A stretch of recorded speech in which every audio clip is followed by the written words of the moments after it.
Olá! Se eu tivesse que resumir esses meus 4 anos de doutorado da UERJ numa única expressão, essa expressão seria entrando numa fria. Ela descreve perfeitamente esses meus 4 anos de doutorado, não só no sentido figurado de arranjar problema, porque se você vai fazer um doutorado, você vai arranjar problema, mas também no sentido literal da expressão. Isso porque, antes de começar meu doutorado, eu estava vivendo na minha cidade natal de Aracaju, onde as temperaturas mínimas registradas em todo o tempo foram de 18 graus Celsius. Quando comecei meu doutorado, eu me mudei então para o Rio de Janeiro, que já é mais friozinho. Acho que na semana passada vocês experimentaram esse friozinho por aí. As temperaturas podem atingir, na cidade do Rio de Janeiro, cerca de 8 graus Celsius. No terceiro ano do meu doutorado, a situação esfriou ainda mais, porque eu fui para Oxford, onde eu fiz o meu doutorado sanduíche, e onde as temperaturas podem atingir menos 16 graus Celsius. E para finalizar a friaca com propriedade, eu fui parar no Polo Norte, na ilha de Svalbard, onde eu fiz um curso de características funcionais e onde as temperaturas podem atingir menos 46 graus Celsius. Apesar de que meu mundo tenha ficado mais frio nesses últimos anos, a gente sabe que, na verdade, o mundo como um todo está ficando mais quente, e uma das consequências desse aquecimento global é a intensificação dos eventos de seca. Como vocês podem observar aqui nesse mapa, as áreas vermelhas indicam áreas do globo que tiveram eventos de seca nas últimas décadas. Quando a gente fala em seca, a gente pensa logo na redução na quantidade de chuva. Mas mesmo que a quantidade de chuva permaneça constante numa certa localidade, eventos de seca podem ainda ocorrer devido a alterações na sazonalidade da precipitação. Há uma tendência geral de que os eventos de chuva fiquem mais concentrados num período mais curto de tempo, resultando assim em intervalos maiores de tempo sem chuva, o que resulta numa redução na disponibilidade de água no solo. Apesar do solo ser a principal, ele não é a única fonte de água para as plantas. Como eu vou mostrar ao longo dessa apresentação, se os solos estão secos, algumas plantas são capazes de utilizar fontes atmosféricas de água, como a neblina, para manter o seu status hídrico durante períodos de seca. O problema é que, em várias regiões do globo, principalmente regiões montanhosas, há uma tendência de redução na intensidade, frequência e duração dos eventos de neblina, devido à elevação na altitude de formação das nuvens. Assim, essas plantas podem estar submetidas a um evento de seca duplo, com a redução na disponibilidade de água, tanto no solo como na atmosfera. Assim, o objetivo geral dessa minha tese de doutorado foi avaliar a estabilidade das comunidades vegetais diante desses eventos de seca, focando principalmente nas vegetações campestres. Por quê? Porque as vegetações campestres, como vocês podem observar nesse mapa, recobrem cerca de 40% da superfície terrestre, elas provêm importantes serviços ecossistêmicos e elas também têm a sua produtividade largamente dependente dos níveis de precipitação. A minha tese ela é constituída por 3 partes. A primeira parte compreende uma meta-análise de experimentos de manipulação de precipitação que foram realizados em vegetações campestres ao longo do globo. A segunda parte, nós focamos no papel da diversidade funcional. A gente tenta descrever quais são as estratégias que essas plantas, as vegetações campestres, podem utilizar para lidar com a seca. E na terceira parte, nós focamos em especial em uma dessas estratégias, que é a capacidade das plantas absorverem a água da neblina através das suas folhas, a fim de reduzir os efeitos negativos da seca. Então, ao longo dessa apresentação, vou mostrar os principais resultados dessas 3 partes da minha tese e vou finalizar com algumas conclusões gerais do trabalho. Então, sintam-se à vontade após isso para vir com suas perguntas, críticas e comentários. Então, vamos lá começar com a meta-análise. Então, experimentos de manipulação de chuva, eles são uma ferramenta ideal para a gente avaliar os efeitos da seca sobre o funcionamento e a estrutura das comunidades vegetais. Por quê? Porque através do uso dessas estruturas aqui, chamadas de abrigos de exclusão de chuva, a gente pode criar eventos de seca com diferentes intensidades, durações e frequências. Inclusive, pode-se criar eventos extremos de seca que nunca foram antes experimentados pela vegetação, mas que podem acontecer no futuro devido às mudanças climáticas. Centenas de experimentos de manipulação de chuva já foram realizados em todo o globo e eles têm encontrado resultados contrastantes. Em alguns casos, as vegetações são estáveis à seca, em outros não são.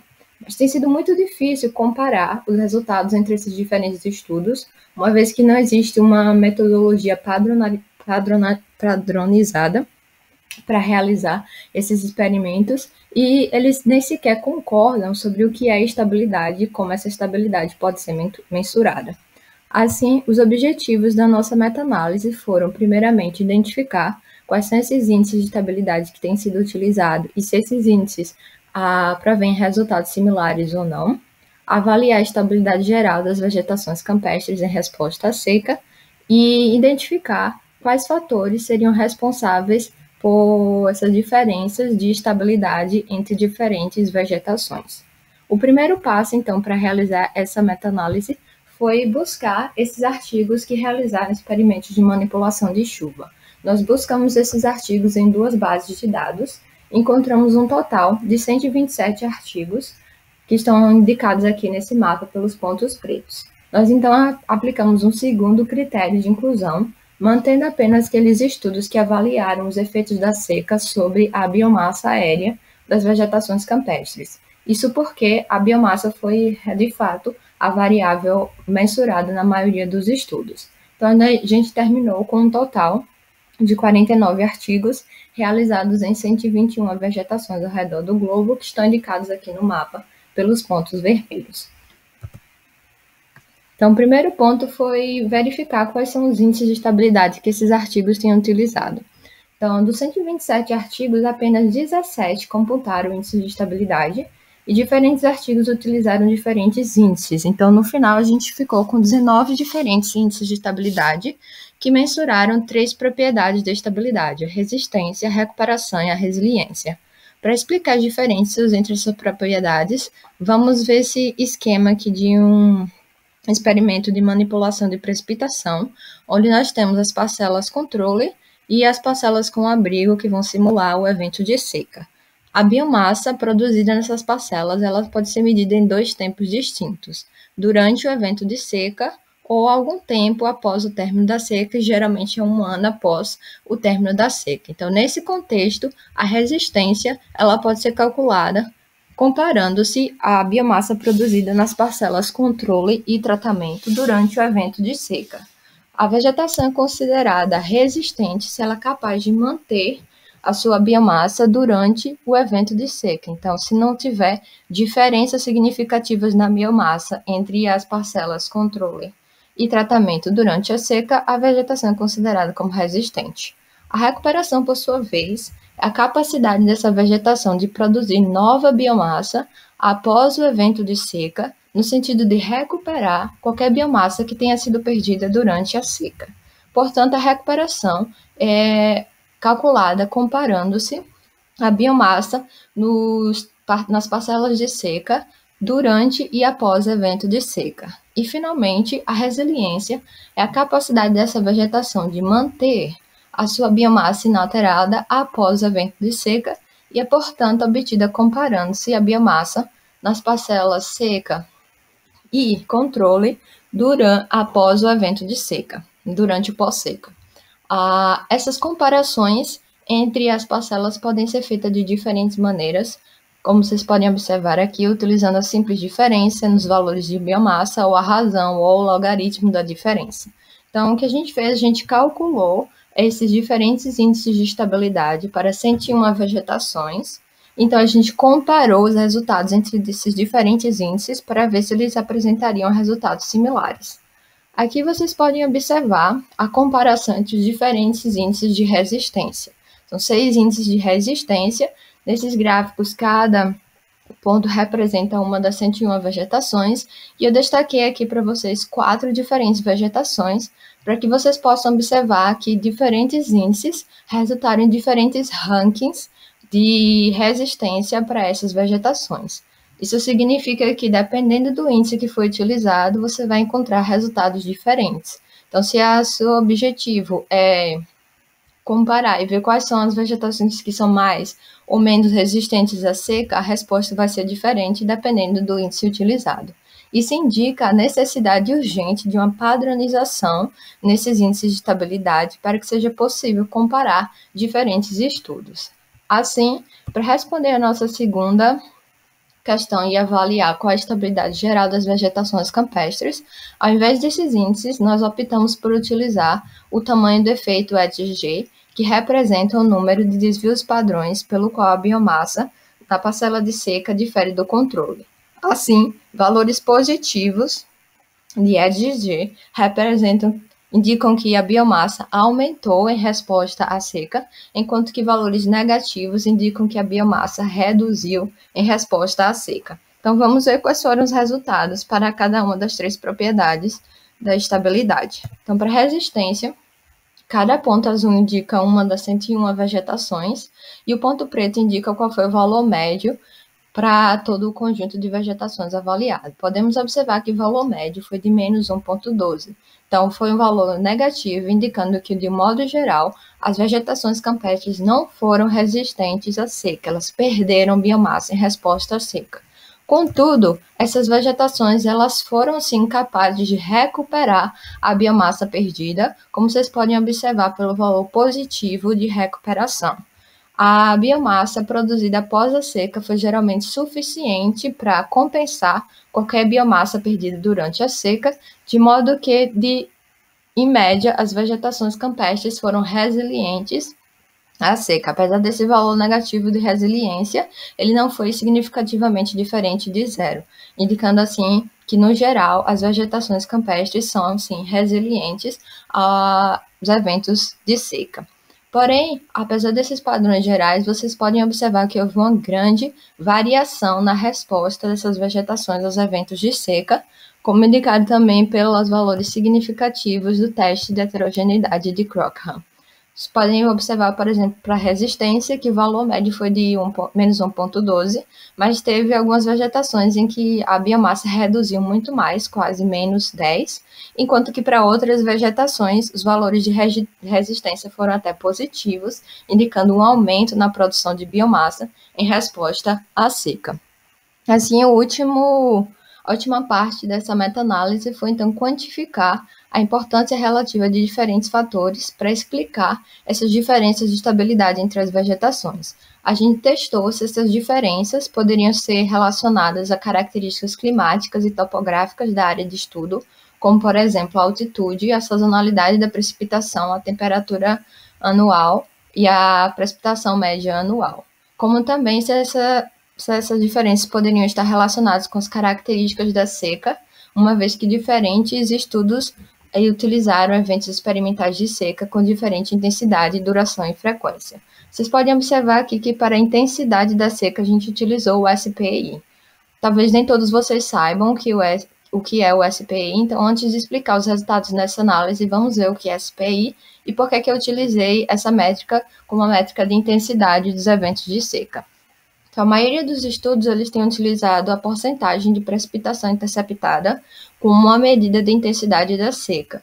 Portanto, nós consideramos essa métrica como inadequada, primeiro porque ela não leva em consideração a variação interanual na quantidade de chuva. Suponha, por exemplo, que você fez um experimento de seca durante 3 anos consecutivos, como indicado nessa figura, e que no segundo ano foi um ano mais seco do que o normal, enquanto que o terceiro ano foi um ano naturalmente mais úmido do que o normal.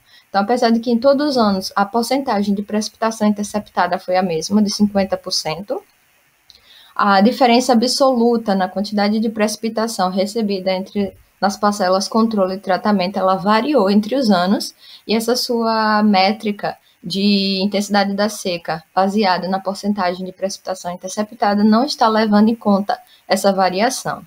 Além disso, essa métrica é inadequada quando estamos comparando eventos de seca entre diferentes ambientes. Por exemplo, 50% de interceptação de chuva numa floresta tropical úmida e num ambiente desértico não vai ser a mesma coisa. Assim, ao invés de utilizarmos a porcentagem de precipitação interceptada, nós utilizamos o SPI, Índice Padronizado de Precipitação Evapotranspiração, como nosso índice de intensidade da seca. O SPI, ele representa a quantidade de desvios padrões pelo qual o balanço hídrico climático de uma região difere da média histórica registrada para aquela localidade. Valores positivos de SPI indicam condições mais úmidas do que o normal, enquanto que valores negativos indicam condições de seca, e valores menores do que -2 indicam eventos extremos de seca.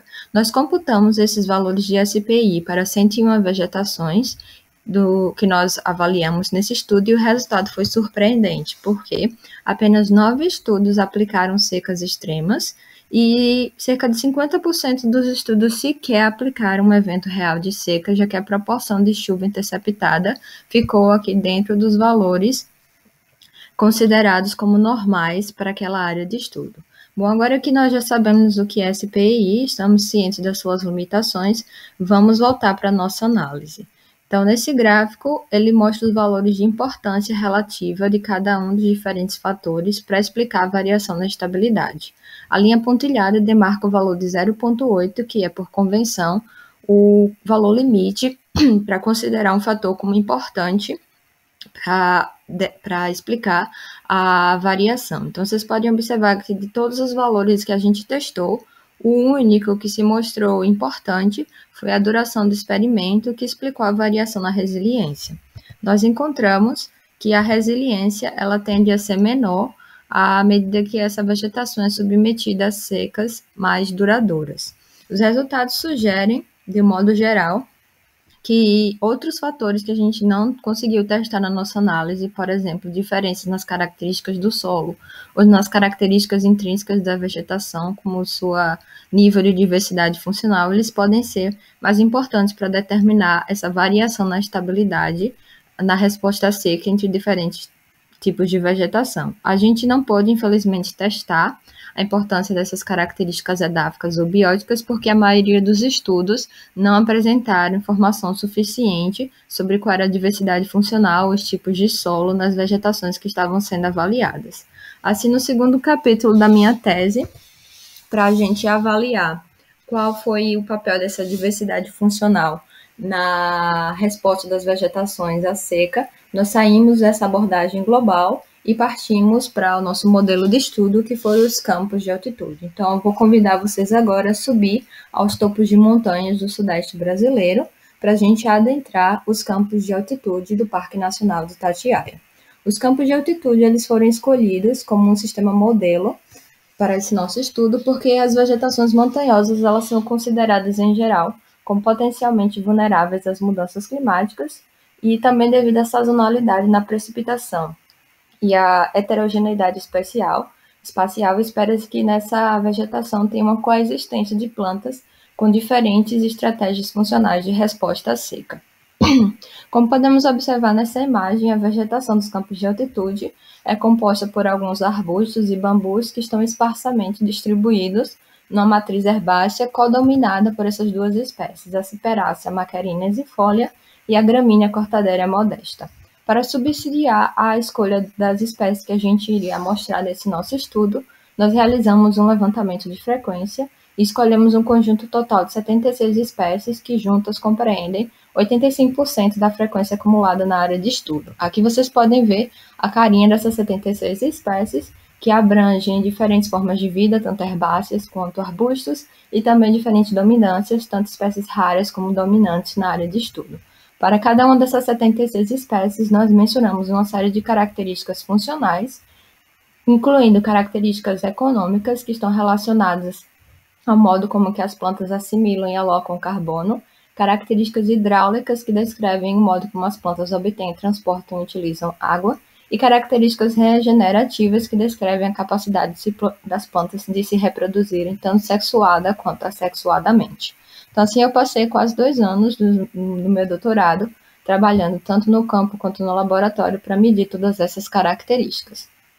Esse conjunto de características foi, então, utilizado para, primeiro, determinar, descrever as estratégias que essas plantas dos campos de altitude podem utilizar para lidar com a seca, Em seguida, nós também utilizamos elas para medir a originalidade funcional da comunidade. E, por fim, a gente também avaliou a vulnerabilidade da comunidade, a perda de originalidade e funcionalidade em diferentes cenários de perda de espécies. Vamos começar, então, vendo quais são essas estratégias que as plantas podem exibir para lidar com a seca.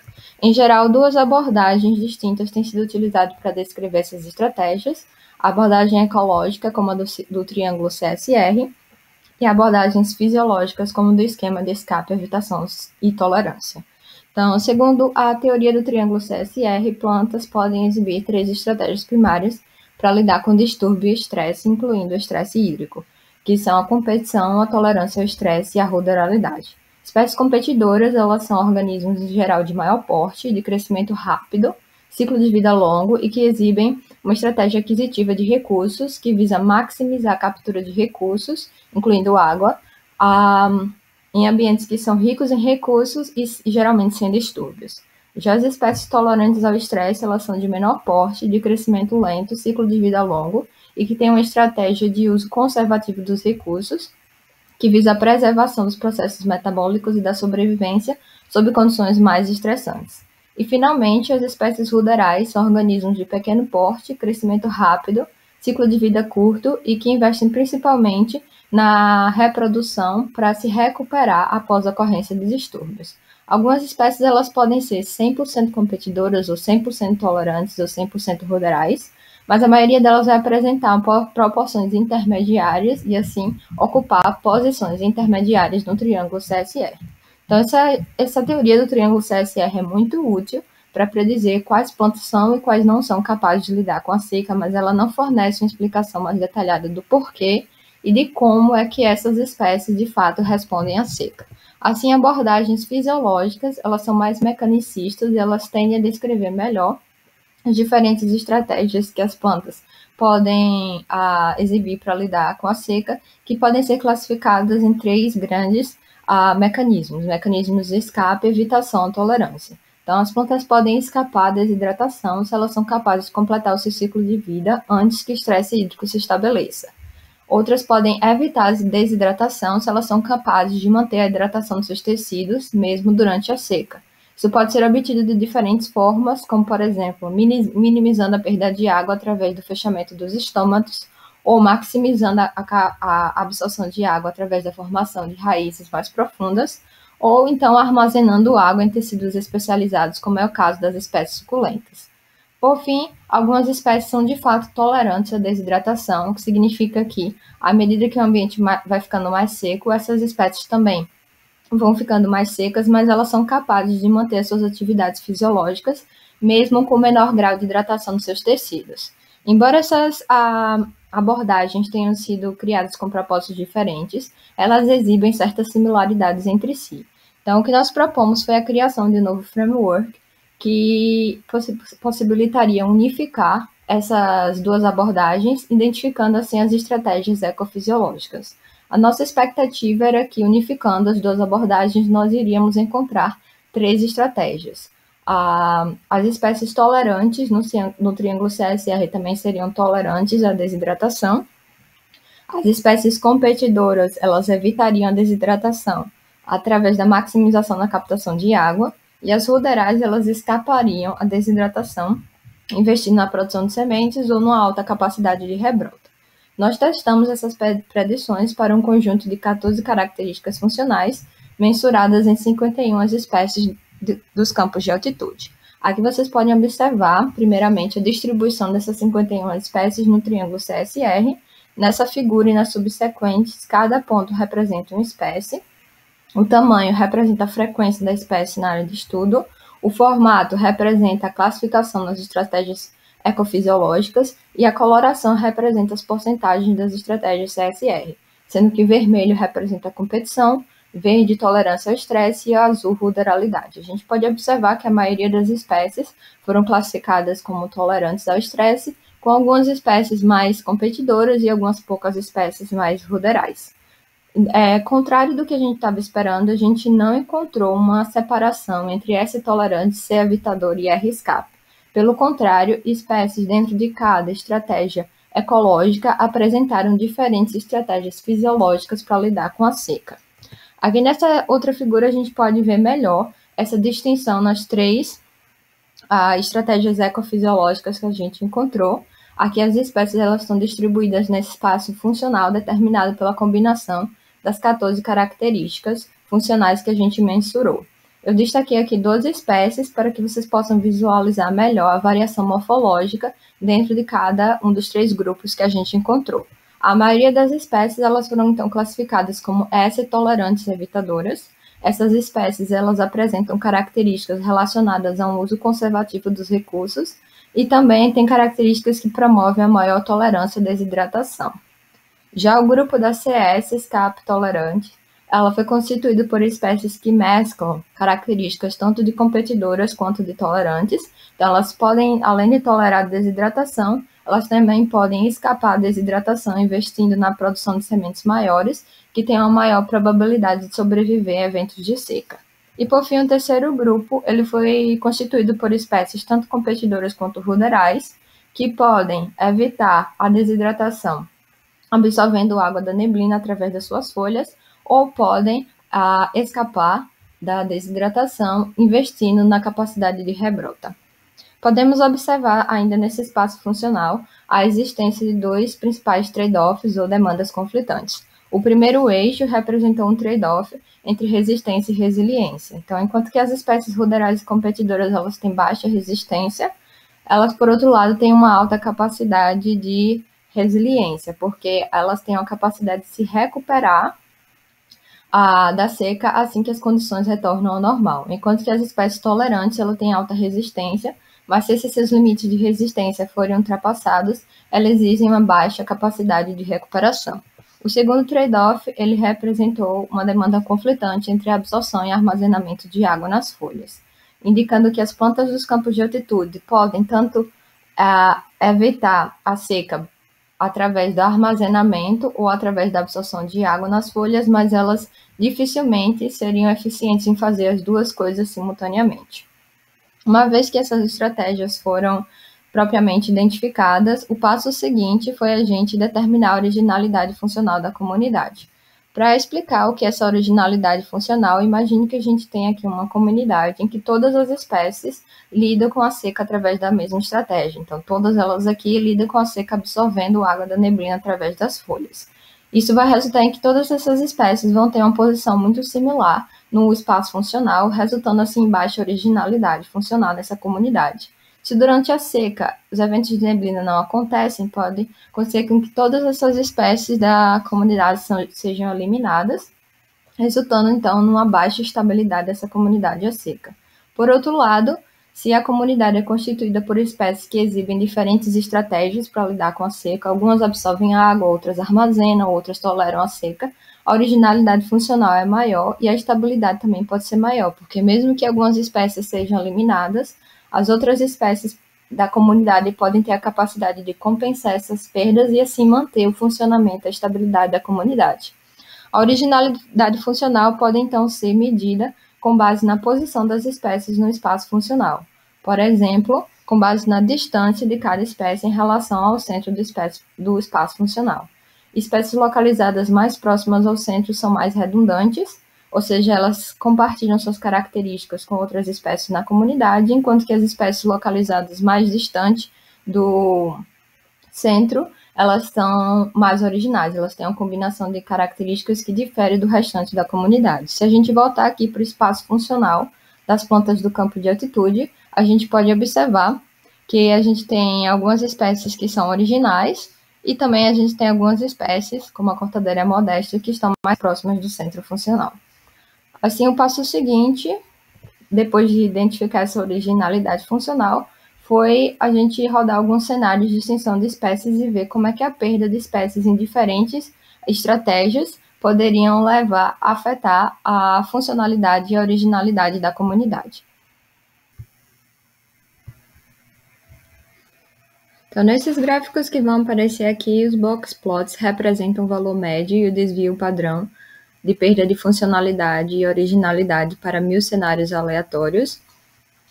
nos quais as espécies foram eliminadas da comunidade independentemente das suas estratégias, enquanto que os pontos vermelhos representam quanto a comunidade perde de a funcionalidade. Nesse caso aqui, especificamente, a funcionalidade representa a capacidade de produção de biomassa aérea ou de originalidade, quando cada uma das três estratégias são perdidas. Se o ponto vermelho estiver abaixo da média do box plot, isso significa que a perda daquela estratégia teve um efeito significativo, ou seja, levou a uma perda significativa de produtividade e originalidade.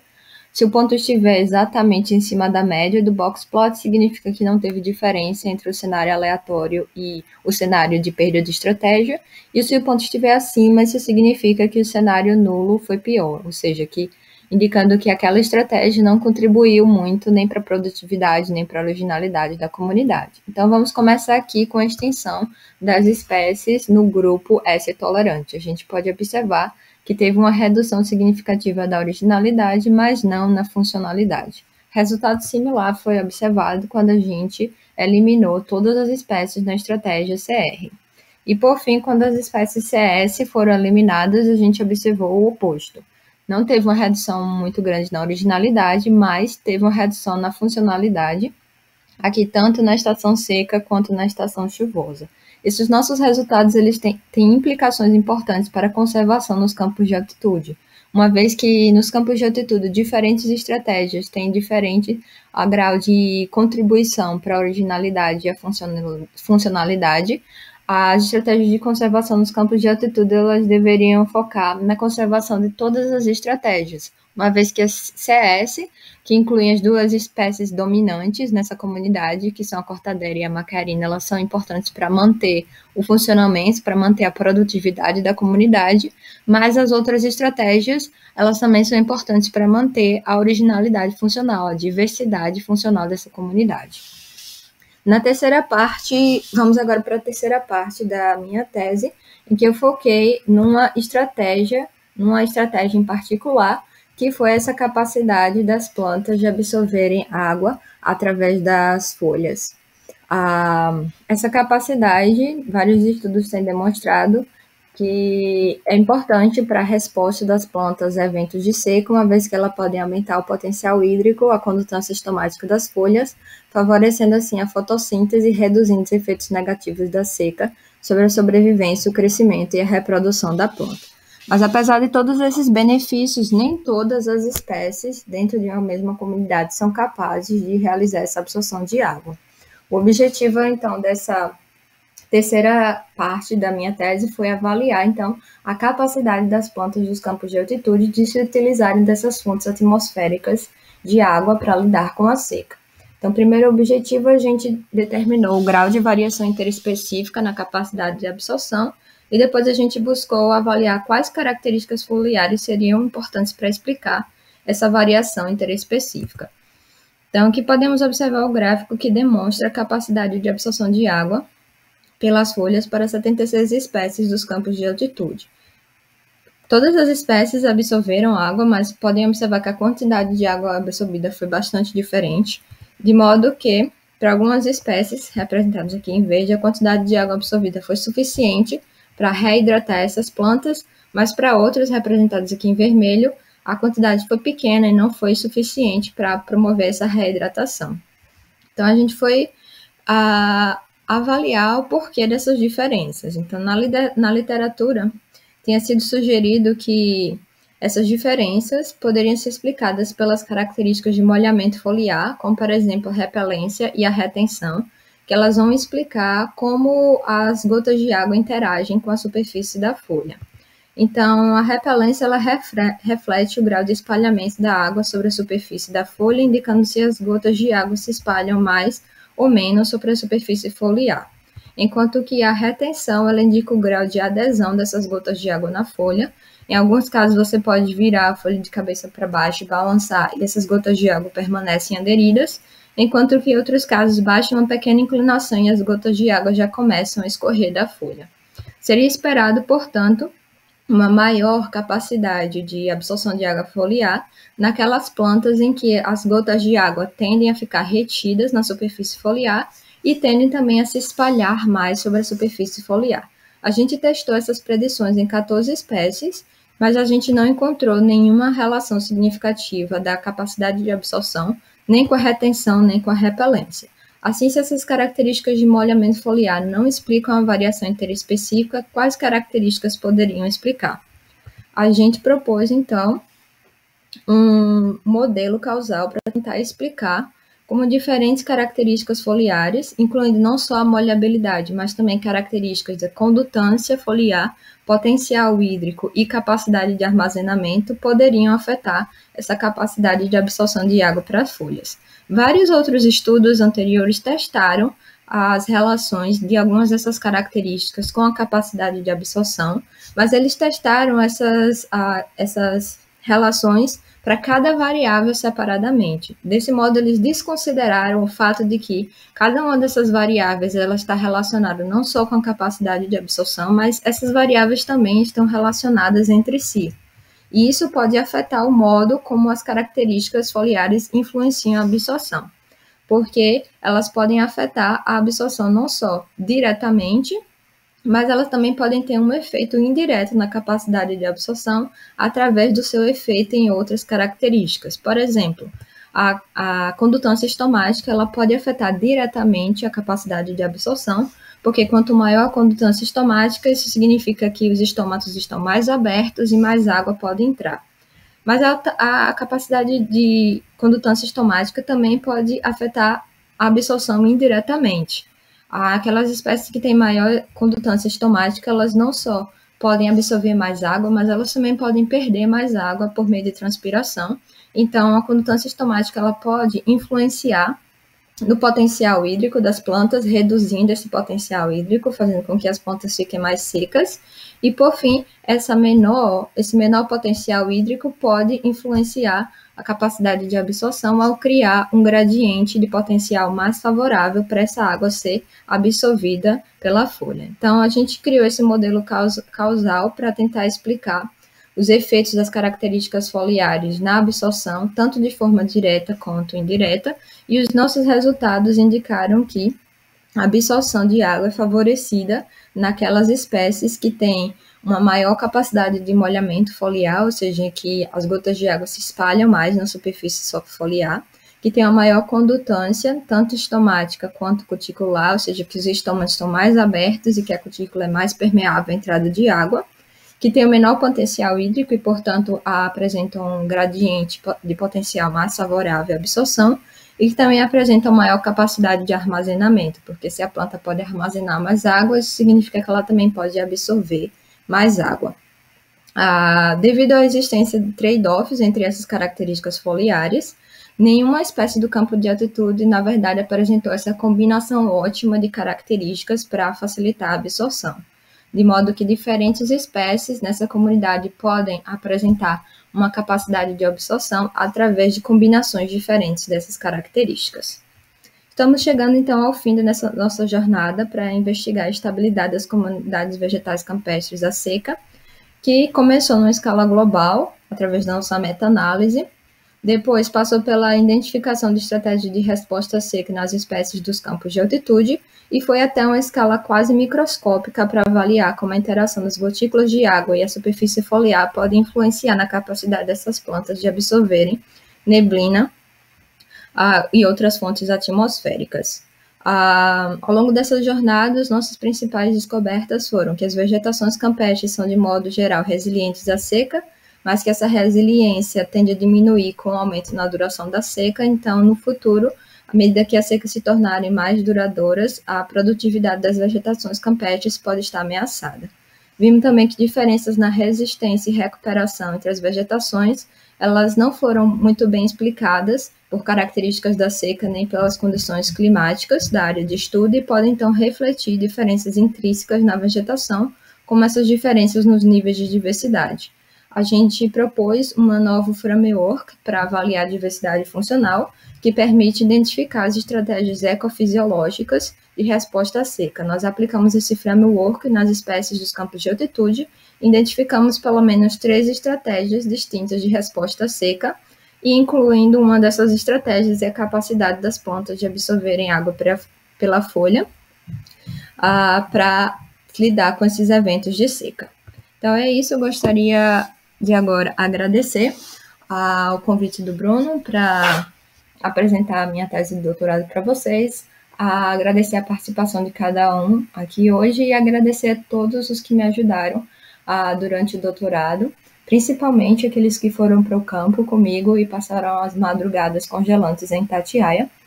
Agora eu vou abrir para as questões, comentários e críticas de vocês, mas antes, se vocês tiverem interesse em saber um pouco mais da minha tese de doutorado, de ver os artigos que foram publicados através dessa tese e também de acompanhar o que estou fazendo aqui no meu pós-doutorado em Berkeley, vocês podem acessar aqui o meu website. Obrigada.